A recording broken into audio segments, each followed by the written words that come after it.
Anak sa kanhi konsehal sa Davao City ug active personnel sa Davao City Transport and Traffic Management Office naaresto sa gikasang drug bypass operation. Anyang report ni R. Gil Relator.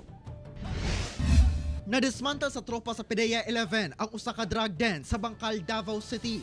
Arestado ang maintainer nga si Philip Galope, 41 anyos, anak sa dating konsehal sa Davao.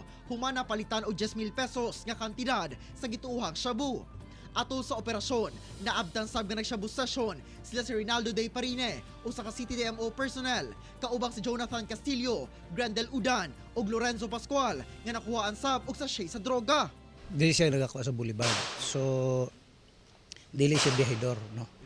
Gaangkat lang siya diri tapos nasa mga parokyano dito niya ginapagamit sa balay. Sa Tagum City, Davao del Norte, nadakpan si Sherwin Salazar Rivas, usa sab ka drug maintainer. Gawas kay Rivas, arestado sab sila si May Salupan, Arvin Joey Apura, Jovine Canares, Alter Hileg ug Noli Monrela nga gikonsiderang pulos high value target. Kapin kun kulang 12 grams sa gituhang shabu nga mobalor og 81,600 pesos ang nakuha gikan kanila.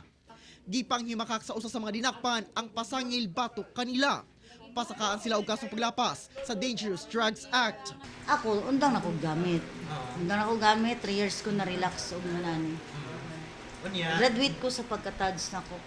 Kauban si Jojo Solarte sa kamera. Ako si R. Gil Relator para sa One Mindanao.